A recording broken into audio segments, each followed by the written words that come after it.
live first. Check my screen share is going to work first.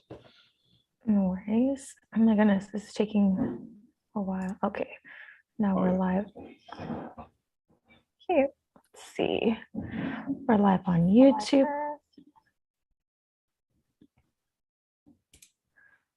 All right, so I'm just going to start it. You ready?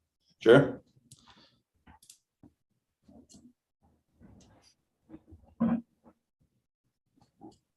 All right, so let's see. I'm just going to record to the cloud. Okay, good morning, everybody. We're just waiting for a few more people to trickle in. We're finally here at our long-awaited workshop that everybody's been waiting for. Let's see. Good morning, Pratik. Here we go.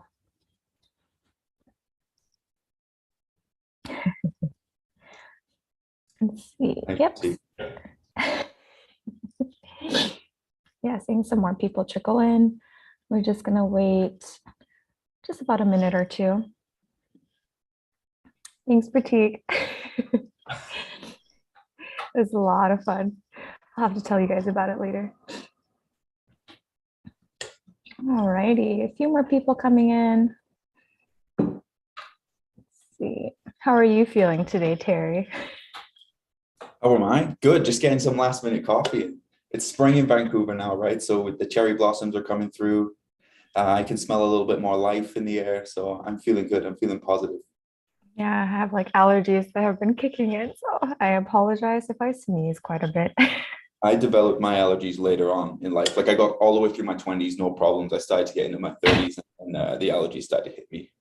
Oh, dang. Yeah, I never had allergies when living in Arizona. And then once I moved to Canada, 2 years in, it's just like allergies, skin problems, everything. So, all righty. Okay, so I guess, yeah, we still have a few more people just slowly coming in, but we can start it off. But yeah, welcome everybody. We're just waiting for quite a few more people, but wanted to thank you for taking the time to come to this workshop that everybody's been waiting for.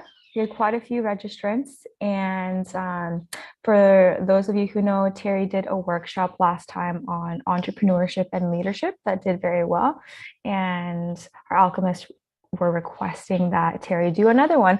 So in this workshop, he's going to be going over business communications, and then there's just a lot of alchemists and our leaders who had questions on how to manage expectations, choosing the right team members, how to handle conflict resolutions, a lot with human resources.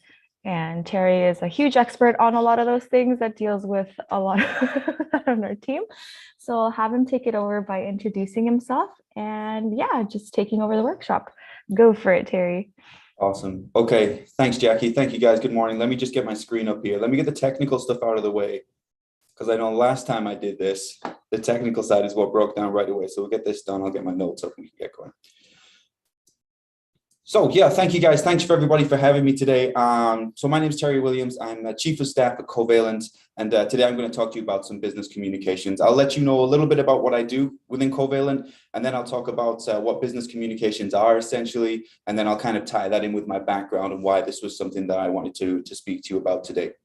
So as a Chief of Staff to the CEO of Covalent, what my role essentially is to maintain a top-down view of the company. I'm the person that is used to connect the dots between the departments so that everybody within the company, while their heads down, buried in code for engineering or marketing responsibilities or ops or whatever they're doing, that there's clear lines of communications between each department. Everybody knows what everybody's working on, what is expected of them with regards to the role. And also as the CEO is moving around the world, he's just been in Barcelona, keynote speaking there, or he's on the news somewhere else, or he has engineering requirements with the CTO, that he is also kept up to date with what's happening so that Ganesh and the executives can make the best strategic decisions that they can, because I try and maintain those lines of communication for them.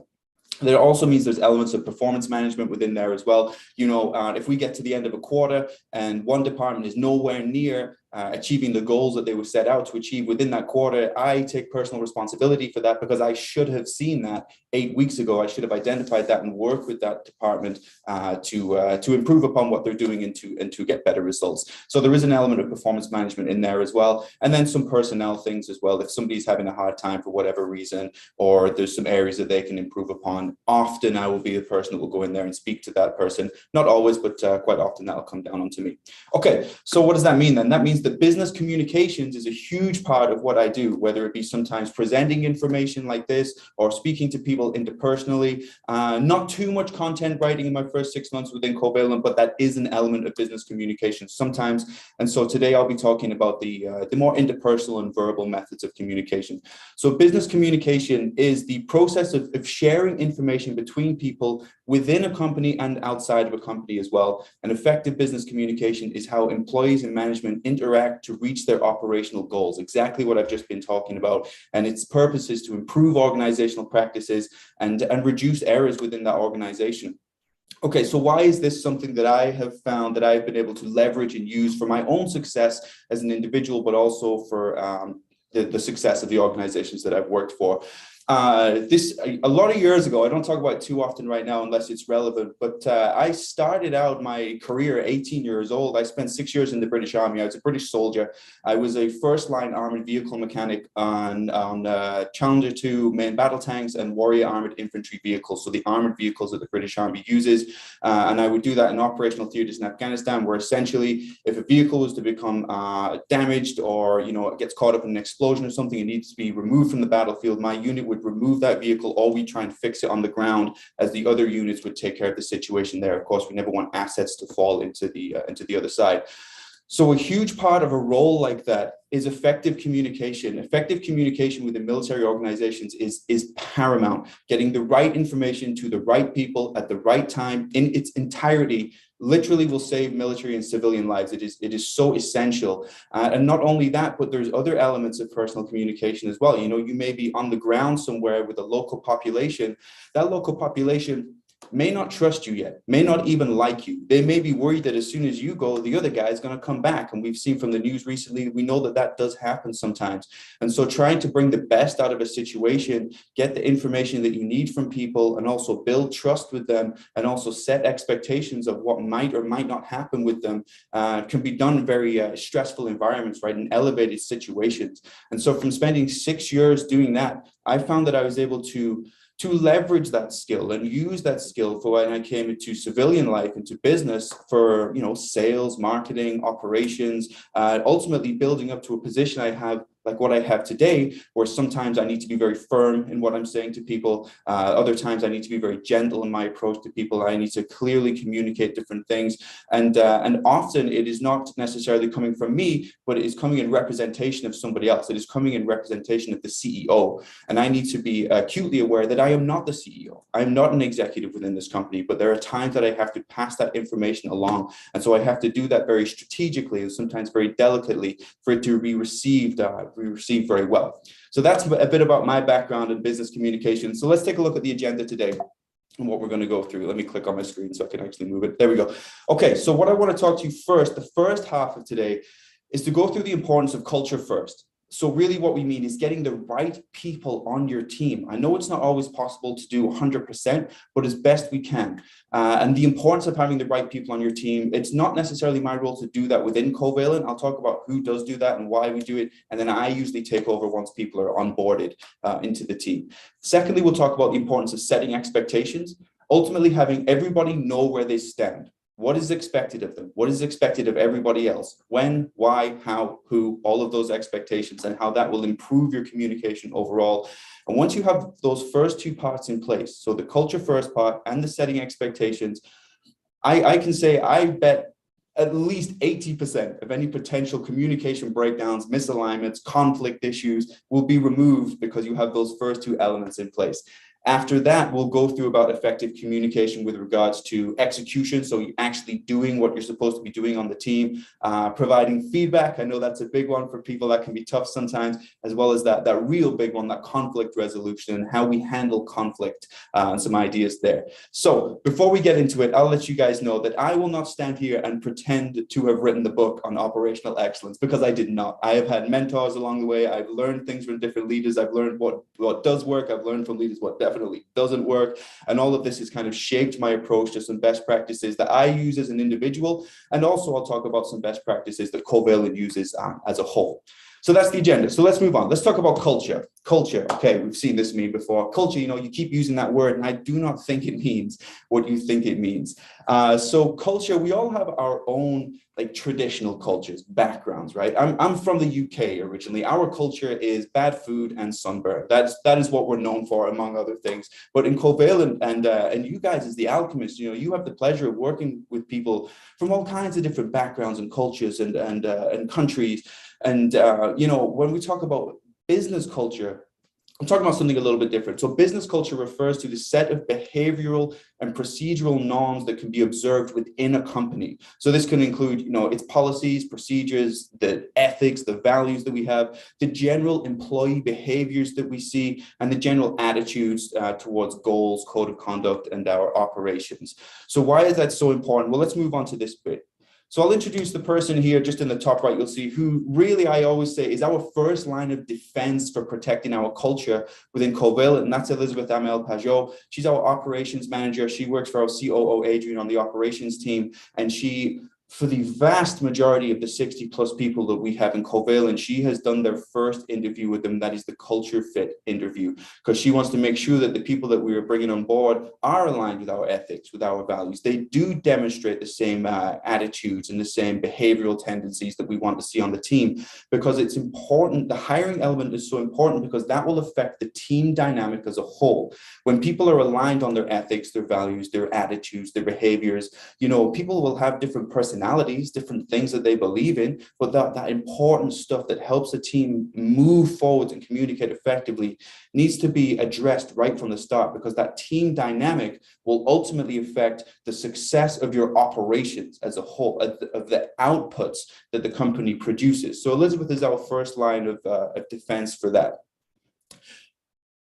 Okay, so let's touch on one element of the culture first, so I can really just cement this for you before we move on. And that for us is our Covalent core values. I talk about these, once or twice a month at least, but the Covalent core values, I always say, I've never known a company stand by their core values as much as Covalent does. I was doing an onboarding just yesterday, and I said to Rodrigo, our new engineering manager, core values is often something that companies or teams, sports teams, anyone will mention initially when people first come into the team, and then nobody will talk about it again until somebody starts making mistakes, and all of a sudden everybody's talking about the core values again that nobody's touched in 2 years, right? But it's not like that for us at Covalent. We touch on these core values every single week. Somebody's talking about it in some meeting, or where we're providing gratitudes for people, or how we keep everybody aligned is by staying united in these types of things. So the four of them are first principles, ownership, urgency, and relentlessness. So as we're bringing people on board, we are looking for people that demonstrate these behaviors right from the start, so we can improve that team dynamic,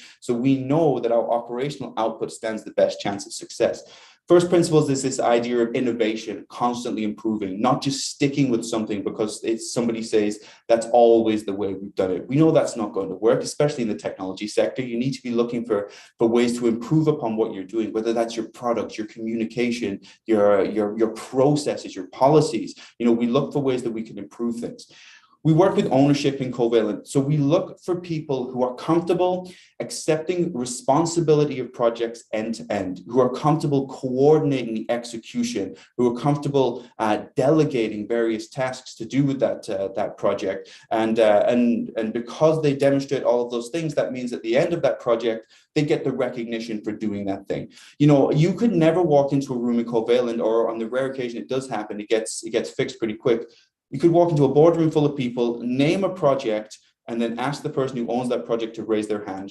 And the person who owns that project will know it's theirs, they'll raise their hand, but what's more important is everybody else in the room will most likely be expecting that same person to raise their hand. That's the importance of ownership, is knowing who owns what end to end, so that you can go to the right people for the right information at the right time in its entirety.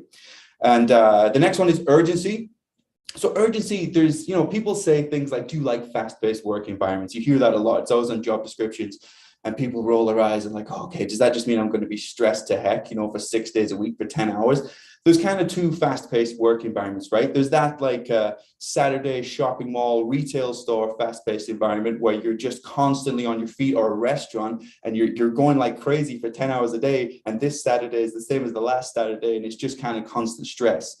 But the type of fast-paced or urgency that we talk about is really moving with purpose, is understanding that as we enter a quarter, what it is that every department wants to achieve by the end of that quarter, making sure that everybody understands that as well, what that means for the sprints and the weekly kind of cadences along the way, what deadlines need to be put in place, what happens if we do succeed in this, what happens if we don't, and what is expected of people along the way. That's what we mean by working with urgency, is maintaining forwards momentum deliberately and never cruising. There'll never be 2 or 3 months in Covalent where nothing really happened and everything is kind of 60% done, which means nothing is 100% done. That's really not how we operate.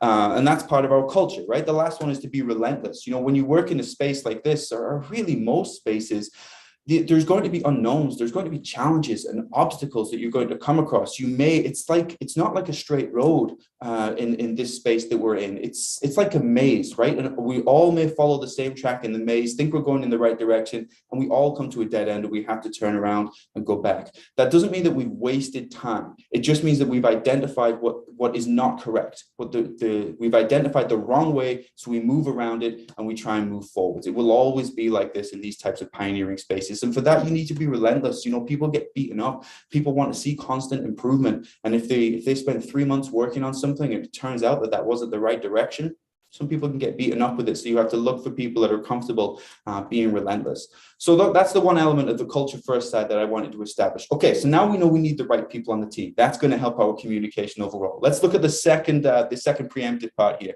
which is that of setting expectations.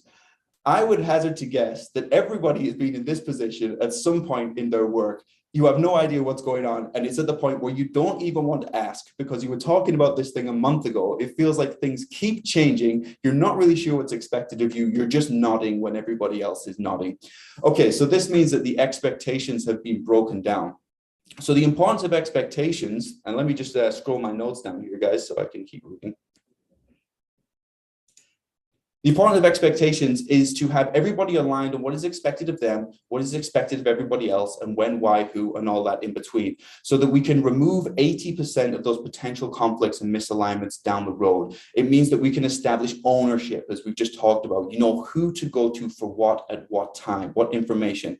It means that we can establish expectations both ways. So for you as a manager, if you're a leader of a team, your team members know what is expected of them, but the other way around as well. Your team members also know what to expect from you as their leader and when to expect it. When will you update them on the things that they need? When will you give them feedback? When are you going to be here versus when you're not going to be here? That's a huge part of my job, right? As chief of staff, like I say, Ganesh, the CEO, is often away doing different keynote speaking things or on the news or doing whatever he's doing. So I need to know when he's not going to be here, because there may be certain gaps that I have to fill in while he's not here. I'll have different responsibilities based on whether he's in office or out of office.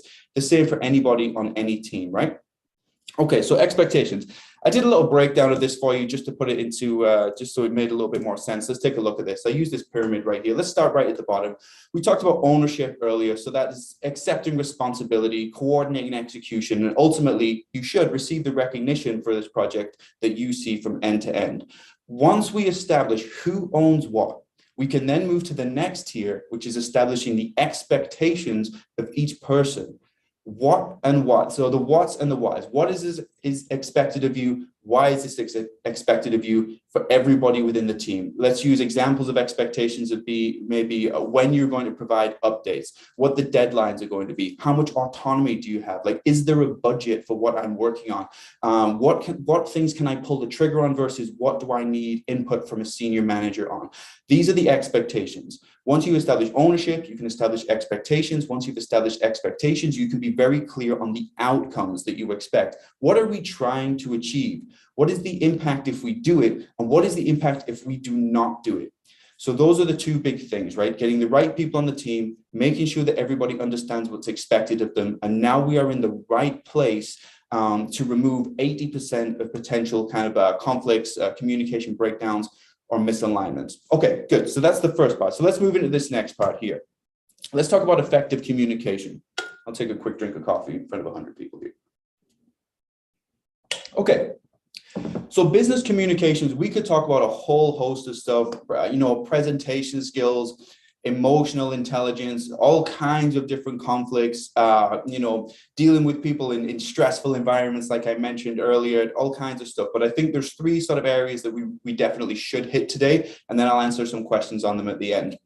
So I'll talk to you about the execution of how to communicate as you're working through your projects. We'll touch on some conflict stuff towards the end, and we'll hit some feedback things as well. Okay, execution. Can't have bad communication if you never communicate, right? One of my favorite memes, this one.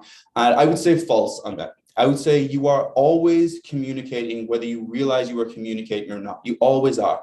If somebody opens the door for you and you walk right past them without looking at them or without thanking them for doing it, you are communicating to them. You are telling that person, well, you might just be telling them that for whatever reason you didn't see them, but let's imagine it's not that case. You are telling that person that you don't care, that you don't want to acknowledge them, and that they are not important to you. So you're still communicating whether you want to or not.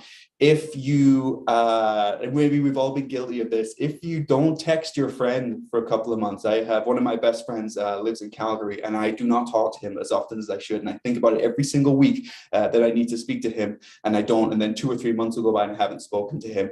What I'm telling him, whether I want to or not, is that for whatever reason, he's not a priority to me right now. I'm not actively communicating with him, but I'm passively communicating with him, telling him that he's not a priority for me right now. I know that's an issue that I need to fix, but it's an example of as life gets busy, right? People get married, they have babies, they get caught up in work, and sometimes you're not as communicating as well as you can. So let's look at how we can communicate better with execution. I put all of these on the screen at once so you can absorb it.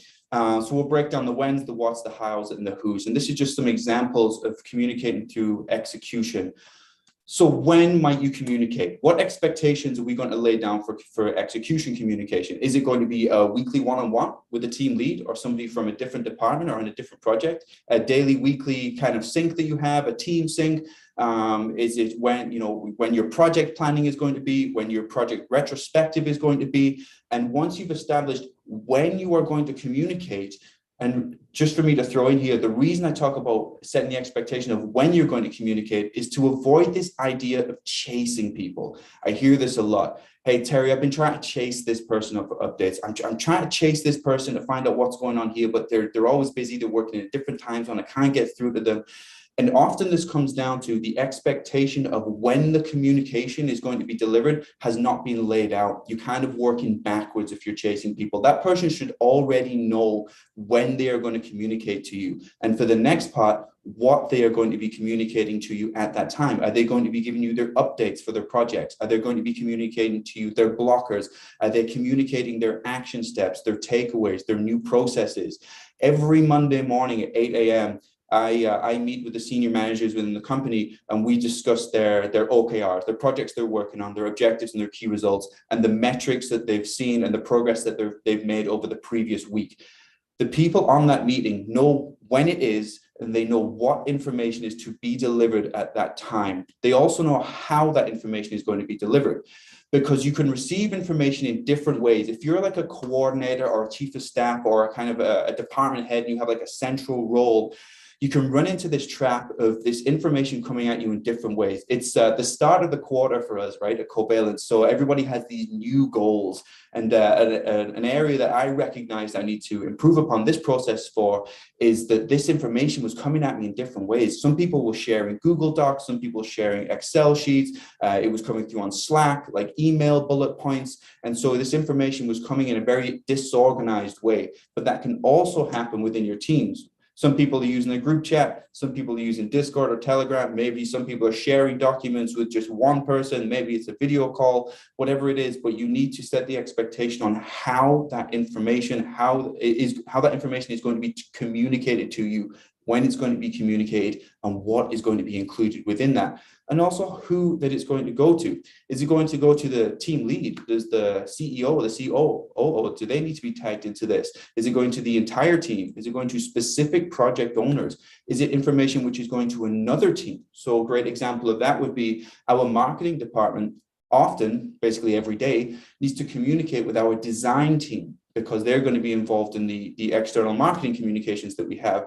But there's very specific information that the design team needs with regards to the project, right? Who the audience is, anything related to like color theory or certain expectations within the design, sizes, all kinds of that sort of stuff. And the three things I probably said are like not even what our head of design is concerned about at all. He has his own things, I'm sure. But it's just a loose example of who's receiving the information, what is to be received, when they're supposed to get it, and how they're supposed to get it.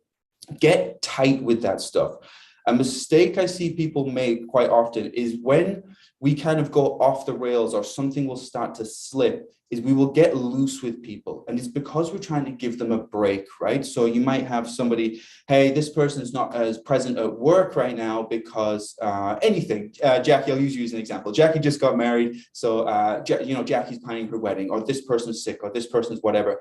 So we kind of go, okay, we'll give them a break. We'll let them go. We'll catch up with them in a couple of weeks and we'll see what it is. Well, it just gets worse and worse right now. Multiple people don't know what's going on. Multiple departments don't know what's going on.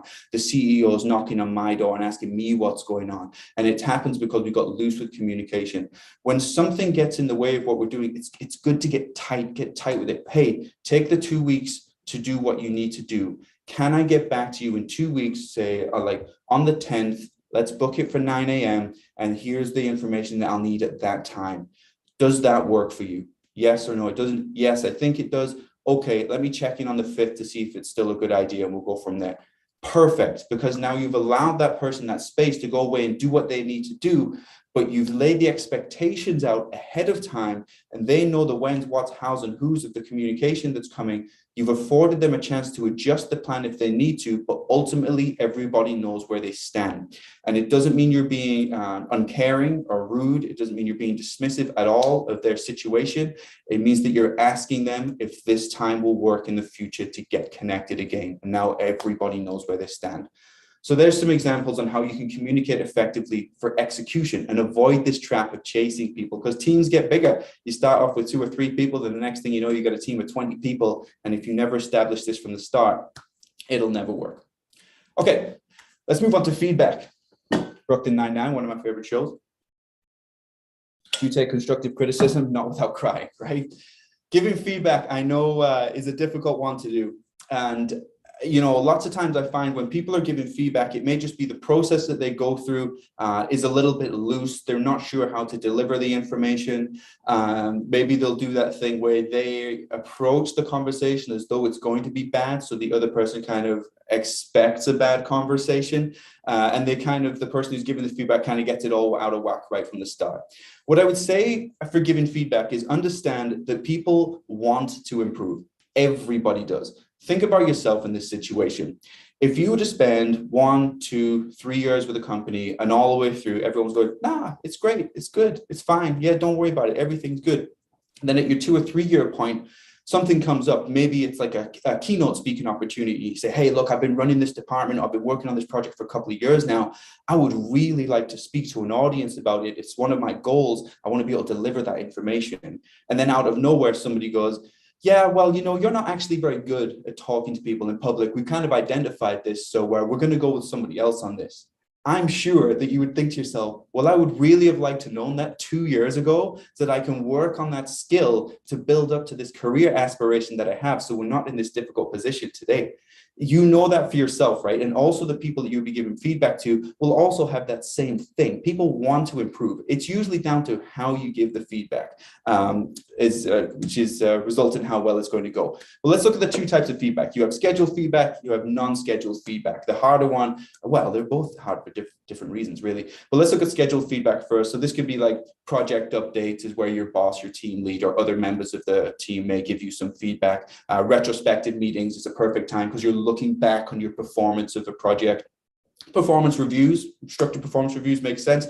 Requested feedback. So this is where somebody, they may use a tool like Lattice that we use in Covalent, or maybe another tool where they can request feedback from somebody in particular. That person has time to collect their thoughts, think about specific things, and write it out. And you can also do this with like scheduled one-on-ones. I meet with the department heads every week in the company.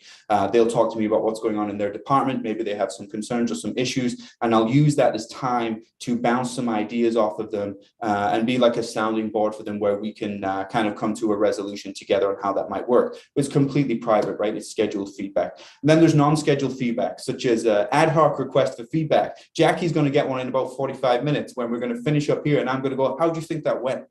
And out of the blue, she's going to have to think, yeah, and she might not be able to collect herself as much. I have a great working relationship with Jackie. I'm sure she'll be honest with me. But there's times where you may ask for feedback from people and they're not prepared. It can be difficult to do. And you may, if you're the person giving the feedback, I've done this a number of times. You go home and you think back to that conversation. You think, I should have said this. They put me on the spot and I didn't think I should have said this, or I didn't communicate this properly.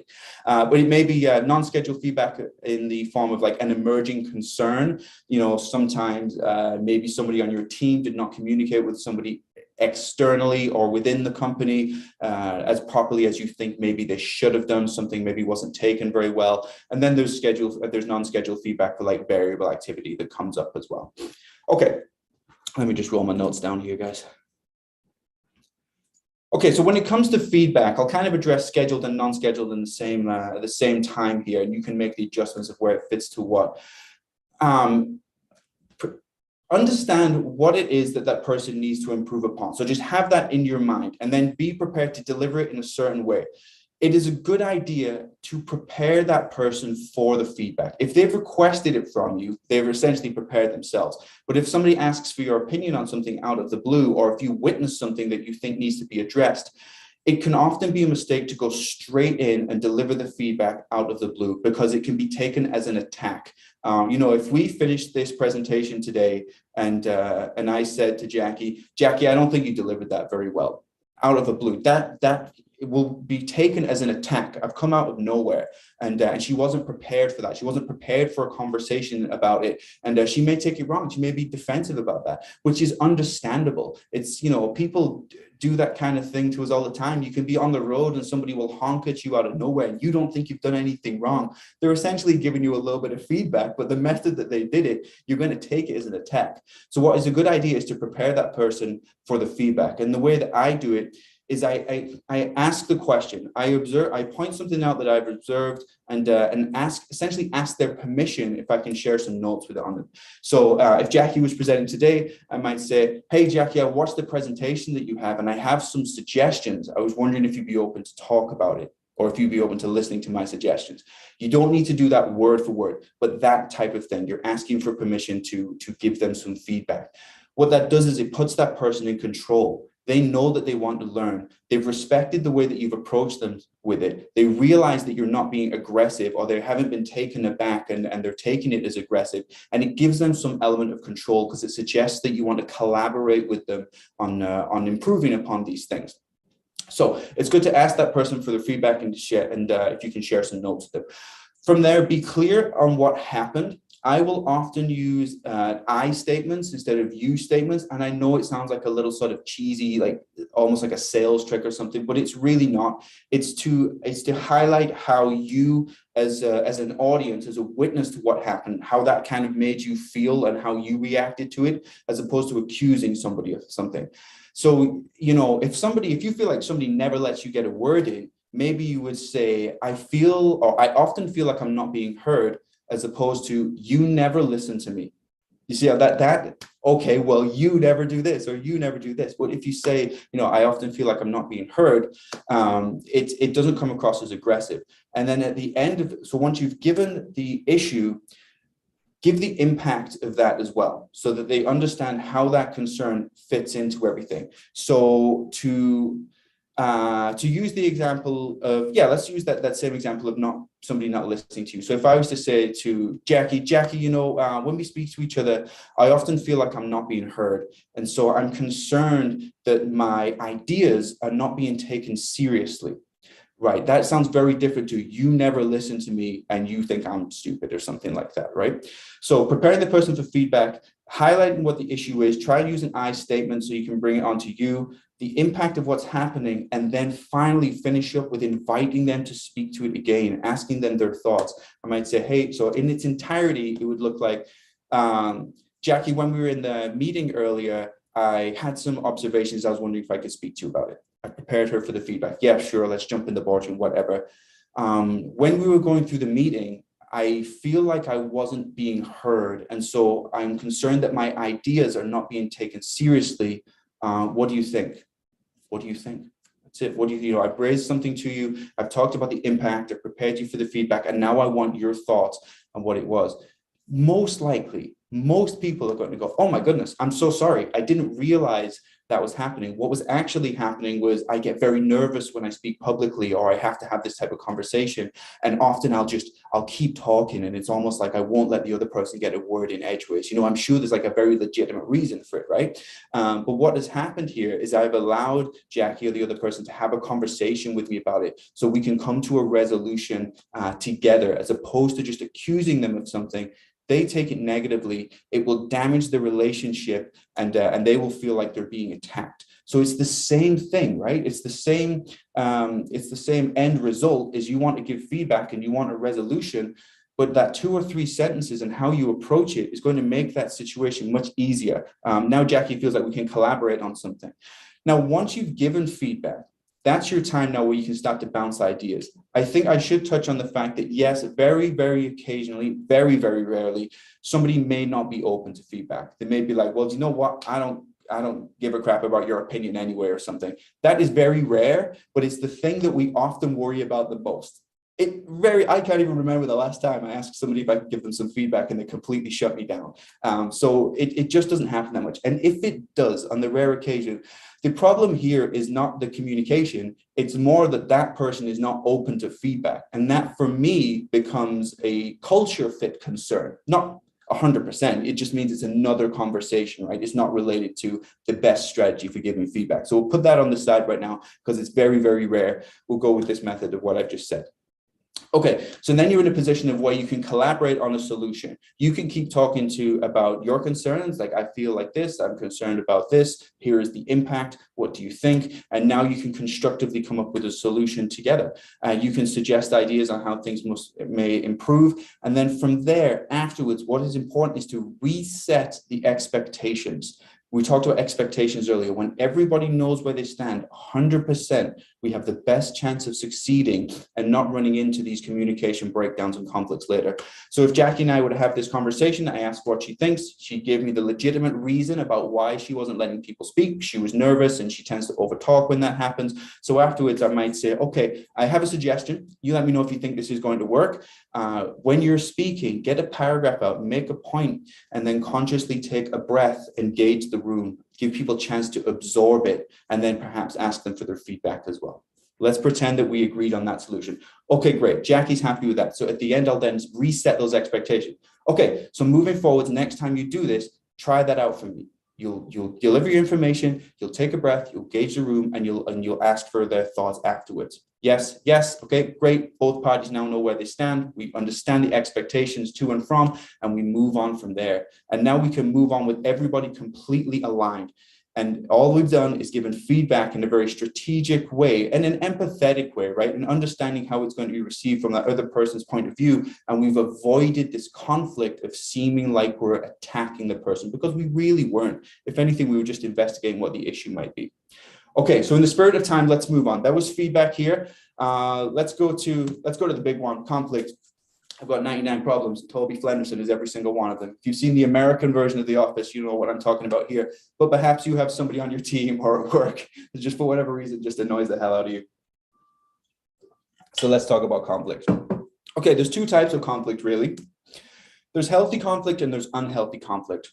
Healthy conflict, sometimes people can't get behind the idea. What would be healthy conflict? Healthy conflict is when you're in an environment where the team trusts each other enough that they can engage in debates, they can engage in friendly competition as the alchemists do.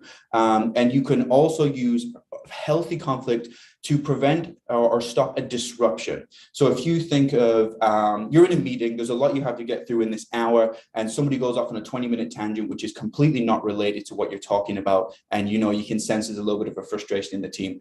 Healthy conflict would be stopping that person what they're doing, making sure they understand why that's not important, and then bringing them back on track.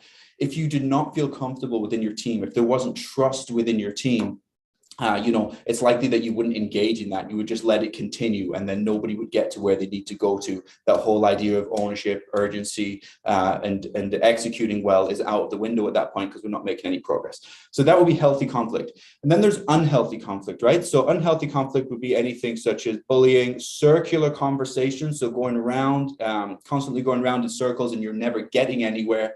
Any type of conversation that yields no progress, or anything which is going to damage a relationship. I'm a big subscriber to, you shouldn't burn bridges if you can absolutely help it, because it is a small world, especially when the entire world is on the internet. Everybody's a second or third connection away, right? So if you can avoid damaging a relationship, it's certainly the best strategy to take. A little tip for you guys, if anybody has not read this book, I was talking earlier about trust in a team. It means that you can enter in a healthy conflict better. The book by Patrick Lencioni, 5 Dysfunctions of a Team. I read this just a few weeks ago, and I thought it was fantastic, and it really helped me put things together with regards to communication and how teams operate well. So look out for that book. It's a good one if you like to read those types of books. Okay, let's talk about ways that we can deal with unhealthy conflict. Often what happens is we all have this go-to method of dealing with conflict, and we don't even consider that there would be any other way. Like, we don't even consider that there may be another way. So some people just outright avoid it. They'll avoid every single conflict if you want. Some people have that attitude of you should never run away from conflict, and you should never split the difference, and you should always compete to try and get you one and never let people step on you. We all kind of know those sorts of people, right? So there's different ways of handling it, but depending on the situation, there may be more strategic methods of doing it. And really, there's 5 different ways of handling conflict, unhealthy conflict, right? Or conflict that needs to be addressed. You can accommodate for that, whatever it is. Let's use another pretend example with Jackie. Jackie, you're getting beaten up today. I might send a report to Jackie every week. And then one week she might send an email reply and say, Terry, can you stop sending me these in PDFs because I can't do anything with it? Can you send it to me as a Google sheet so I can edit the information that I need? And I might be taken aback. And I might think, but I never do it like that. I always do it with PDFs. I've done this for 10 years. It's always worked. Why is she trying to change my process? Right? So that is a situation where potential conflict may occur. This is a time when accommodating could be a good idea. If the result that the other person is looking for is of no detriment to me, if it really doesn't change my situation that much, or maybe it's a little bit, but it results in a better outcome. It results in me maintaining a relationship properly, and it results in no heavy cost. It may be better to just accommodate that situation. It doesn't mean that I've lost anything if I give up a little bit of ground because I say, yeah, okay, you know what, I'll send it as a Google sheet instead of a PDF. It's assessing where the cost is going to be based on each solution. And there's always a cost to everything we do. You could go downtown Vancouver right now. There might be somebody holding a sign and the sign says free donuts, but the lineup might be 30 minutes. So there's no monetary cost, but that free donut may have made me 30 minutes late to get to this presentation. I was not prepared in time. And now there's however many participants on here are not receiving information from me as well as they could. And the cost was my time. And so how well I do things was damaged. The cost may be a relationship breakdown, or creating ongoing conflict at work. Whereas instead, it may be a situation where you can save that relationship. There isn't much cost to you if you just accommodate to what the request is. The second way of handling conflict is to avoid it. is to avoid it. I'm not saying avoid everything, but there are some conflicts, especially ones which maybe small annoyances, maybe a one-off mistake. Maybe the person didn't even realize that they did it. No harm, no foul. Maybe there was no intent to hurt you and they didn't realize it happened. And maybe it's a relationship that you really want to maintain. So let me think of it. A silly example. Somebody's putting their jacket on at the end of the day. They're rushing out of work and they flip their jacket on and they knock your pot of pens off and it goes all over the floor and they dart around the corner before they can even see it and they're off and they're away. Okay, this is a one-off mistake. We know that this person is maybe having a bit of a rough time right now. So we risk damaging the relationship or getting into a serious conflict if we bring it up. It is unlikely to happen again. It didn't really cause me any damage and they had no intention of hurting me. This might be a conflict that you just outright ignore. But I am aware that there's people out there, right, where it's not necessarily your fault. You may have kind of been taught, no, you should never let people step on you. If somebody does something wrong, you have to raise that issue. You have to go after them and make sure they know. Well, okay, sometimes it makes sense to do that, but sometimes it will put you at a disadvantage. You know, you risk getting into a bigger conflict here over something where there wasn't really any damage caused. The person had no intention. It'll take 1 minute to fix it, and then we just move on. So there's times when avoiding a conflict makes sense. There's 3 more.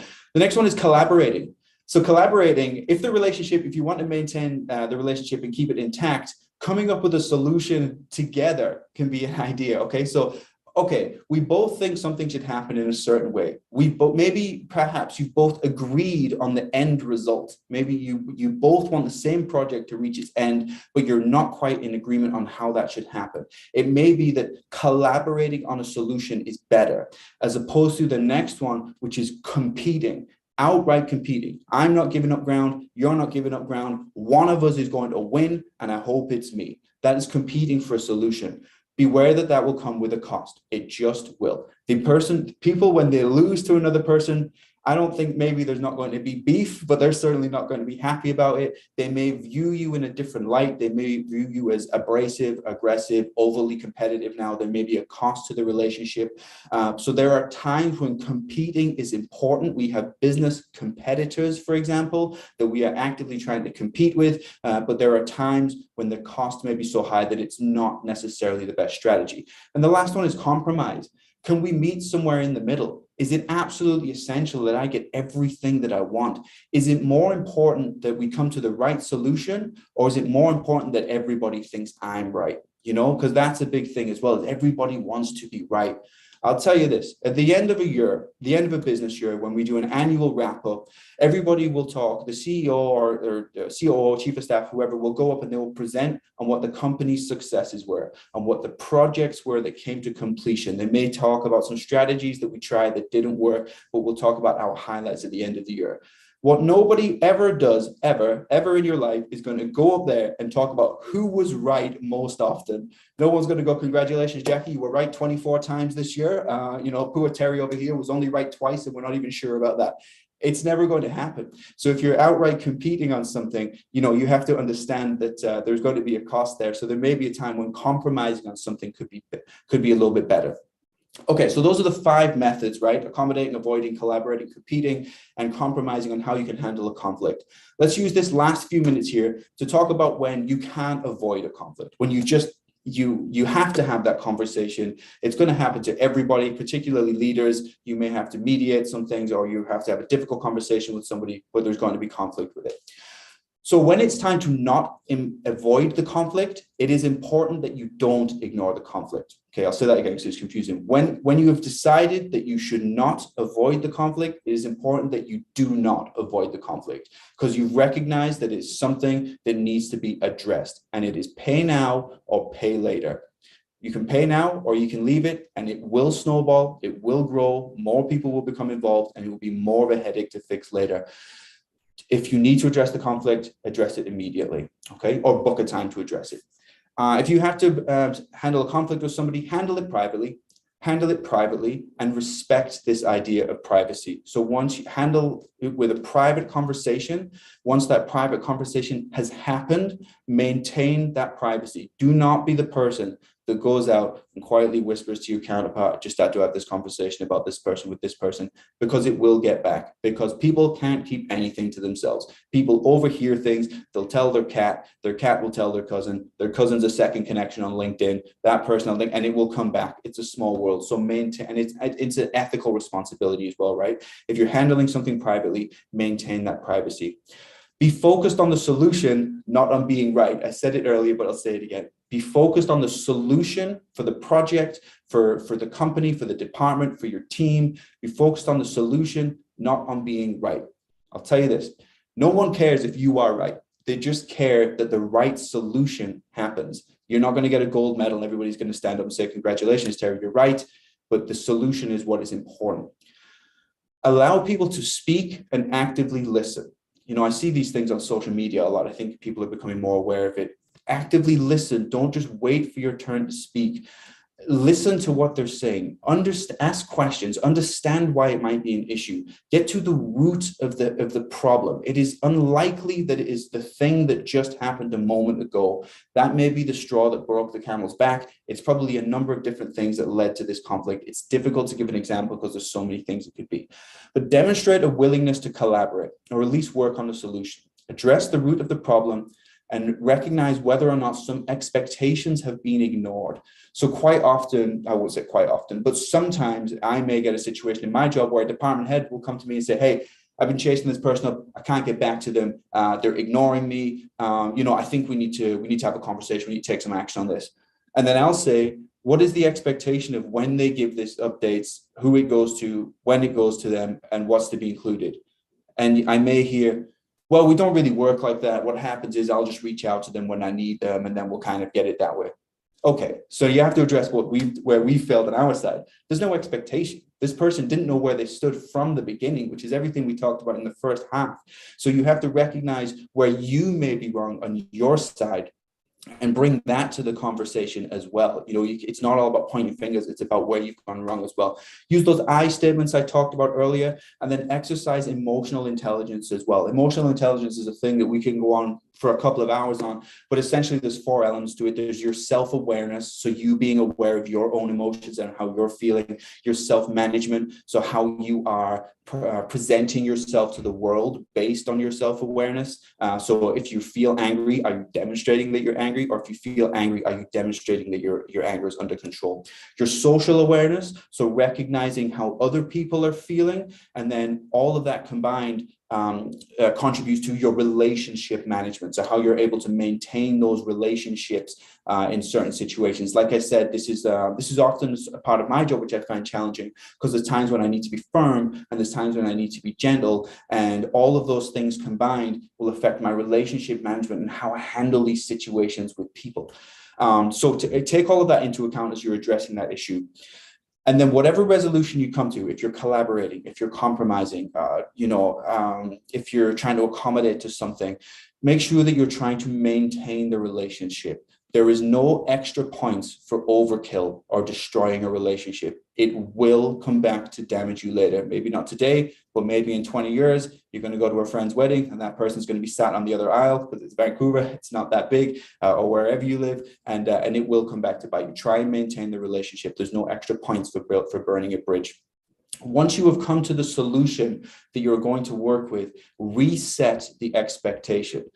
Okay, Jackie, we've agreed that I will send you the Google Sheets instead of a PDF. Can I continue to send it to you every Monday at 4 p.m. and I'll do it as a Google Sheet and I'll share the document with you so that you can edit it? She agrees to it. I agree to it. Great. We'll move on. Or it may be something more serious. It may be, maybe it's a word that somebody used or how they put some information across. So at the end of it, we need to reset the information. Okay, we've established that you did not intend to hurt this person when you said this thing, but you also recognize that based on what you said, they felt quite attacked and they felt uncomfortable with what you said. So going forwards, you recognize that we're not going to say that type of thing anymore. And if you're ever unsure about what you can say, you'll come speak to me. Something like that, right? What we've done is reset the expectation. So everybody leaves the room and everybody knows where they stand. So the first half of what we talked about, having the right people on the team so that you have the best chance of succeeding, and then setting expectations is revisited later on once you've come to the solution so that you can move forwards again with 80% of those potential conflicts not being raised and creating an issue. Okay, we're coming towards the end of time, so I'm going to stop it there. I know there's a whole lot that we can go through with business communications. We can talk about feedback, conflict resolution, emotional intelligence, presentations, everything all day long. That was a little crash course I had for you based on some of my best practices that I've learned over the years and some things that we do in Covalent. But I am more than happy, Jackie, to open it up to questions. If anybody has any for me, please go ahead. Yeah, so if anybody does have any questions, feel free to use the Q&A function that's at the bottom, and we can get Terry to answer them. But no, that was awesome, and thanks for using me as an example for everything. Thanks, Jackie. I'll share a little bit of a behind the curtain for me. I have my screen up and I have my notes on one side, and all of the cameras and the faces I kind of put off to the side. So I spent 45 minutes there. I had no idea what the reactions were. Oh, it's all good. No worries. Yeah, don't feel shy, guys, to ask questions. This is the perfect time to. For those who weren't able to make it or want to watch the presentation later, it has, or it is being streamed live on our YouTube, so the recording will be there. But in the description, I'll tweak it. And Terry, if we can actually get access to the presentation, that would be awesome. So people can take a look back at it and yeah, read through the slides. Any questions, guys, before we close this off?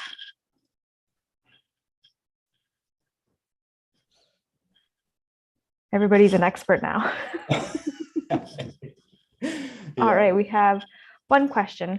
How do you handle a situation in which a person makes a mistake but considers that it was not a mistake for him? I think it's hard to talk to someone in that situation. Yeah. I would immediately look to the expectations, right? So this is, this comes up from time to time. Does the person understand what was expected of them from the start with regards to maybe a certain level of quality, maybe certain things that must be included, contractual obligations, that kind of thing, or whatever the situation is? Does the person understand what was expected of them from the start? If they don't, it's a harder battle. That's why I talked about setting that right from the beginning to avoid 80% of these issues. It's a bit of a harder battle. So I'd always recommend getting that put in place first.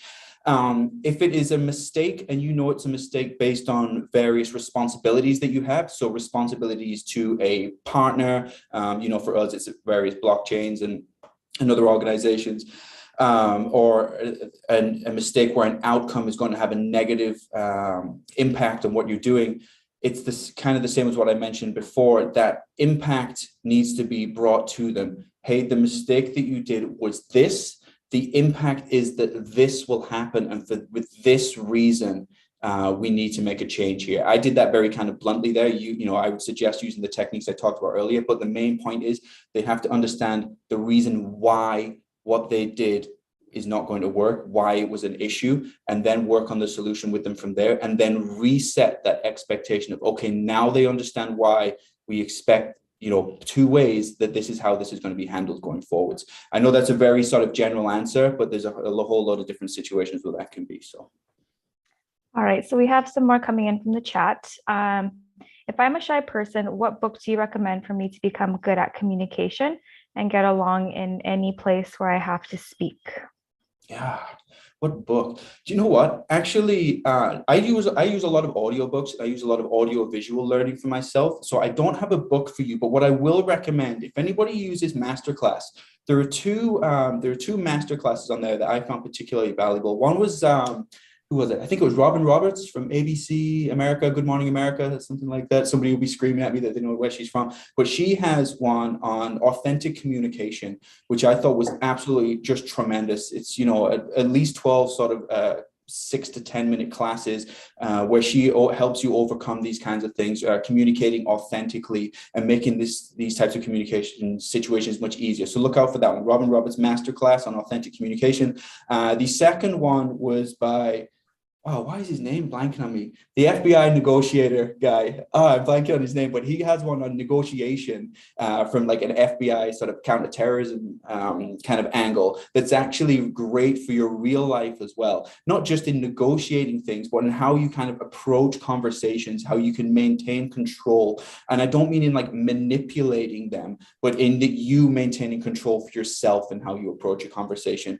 So those two masterclasses, you know, if you can get a masterclass membership, those two are fantastic. Oh, why can't I remember this guy's name? Chris Voss, negotiation.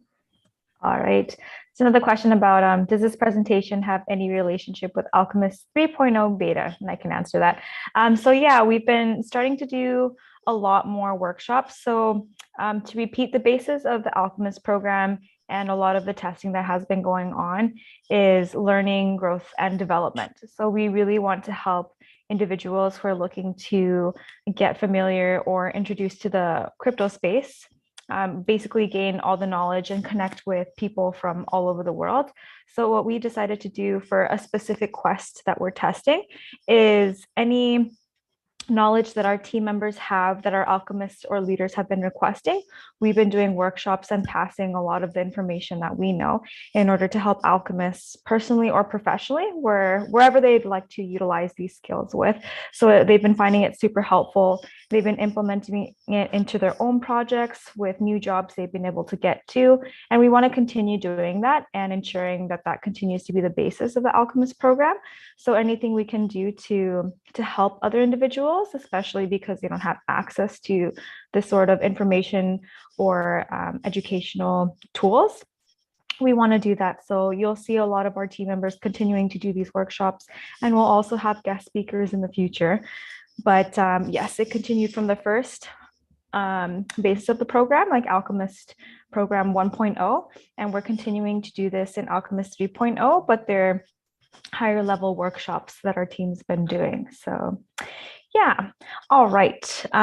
We have two more questions. What about cultural differences? Some are more straightforward and others don't speak openly. Any good suggestions getting those quiet people to speak up? Oh yeah, this is pretty common, right? Is you're trying to get somebody to adjust to you instead of adjusting to them. The question really is, how do you get those people to speak up? You mean like how do you get them to communicate comfortably with you?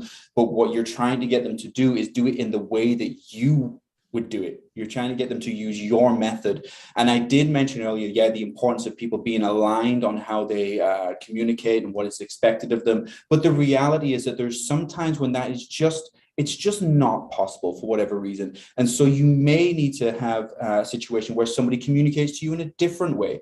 You know, they just may not be comfortable getting up in front of a load of people like this, because it does make you nervous, right? And communicating information. So what you need to do is set an expectation for the two of you.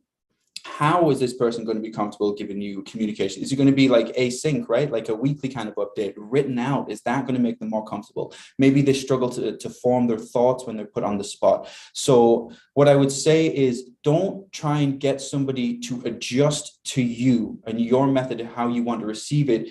Instead, get the best out of them by trying to adjust to them and finding what works for them and being accommodating. We talked about accommodation earlier. You know, if it's not going to take a whole lot of extra effort for you, if it's going to maintain the relationship, if it's going to result in a better output and a better outcome from them, be accommodating to their request and adjust the communication to what works for them.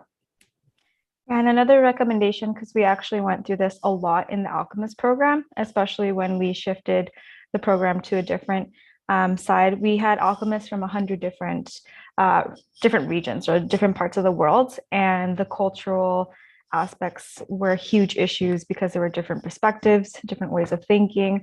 So something that we did that really helped and taught the leaders is if people aren't comfortable or there's a lot of cultural differences, we had a lot of like one-on-ones with them to understand where they were coming from, and then actually became like the mediator. Sometimes it's good to have a mediator in those conversations who have more experience in it, bringing them together and explaining things, and then realigning them with what the mission and vision is of whatever goal you're trying to reach, because that's what matters in the end, and reminding them that that's what you're trying to work towards together. But it happens, and sometimes you won't be able to change that mentality, and that's fine, but at least if both parties feel heard, then I feel that really helps.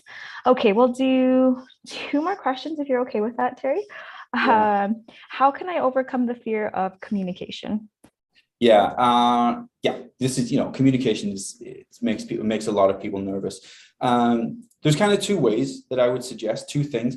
Firstly, is to establish what it is that's making you feel afraid, and often it's unknowns. It's the same as being afraid of anything. Quick example. What do I have? Okay, Jackie's husband is a friend of mine, Nil, and a few weeks ago, he took me to some Muay Thai kickboxing lessons, and I got to tell you, I was nervous going in there. I'm gonna get in this room. I got to drive downtown. It's gonna be full of absolute killers, and I'm gonna look like an idiot. And it was all of this fear of the unknown. I don't know why I thought everybody was just going to beat me up like immediately or laugh at me or something. And so, but then you get in there, and that's actually not the realization. They're just normal people that are trying to exercise and they want to learn a new skill. So often it's the unknowns. So it's good to establish what it is that you're afraid of, and then just take steps. Communication is like anything else. You will be afraid of math and engineering or history or psychology, anything. If you don't understand it, but you're put in a position where you need to speak to it, you'll be afraid of it. So do a little bit of learning and on things like this, and where you can improve communication techniques in the areas that you're afraid of, and then put that into practice with what I call low stakes practice. It doesn't mean do an hour-long webinar like this on communication and then immediately go into a really difficult conversation with somebody about like body odor or something. Like that's going to be really hard for you to take on. But instead, low stakes practice. When you go to the grocery store and the person asks you, how was your day? Instead of just saying good and then moving on, ask them a question back. And just be brave. Just that's all I'm asking you to do. Ask them a question back and let them answer. Laugh a little bit at the answer. Maybe ask them one more. And then next time you go to another situation, maybe you initiate a conversation with a stranger about something. Maybe the next grocery store, you have to go up to the staff member and ask them where to find something, instead of doing what I know a lot of people do, which is to walk around for 30 minutes and try and find it yourself, even though there's 50 people that work there. So some low stakes practice like this. Set the bar low. Don't set it too high. And then once you reach that low, just give yourself another little personal challenge. Don't feel like it's stupid. It's not stupid. It's just another skill that you're trying to work on. But if you're struggling getting out of the gate, you're setting the bar too high. So low stakes practice.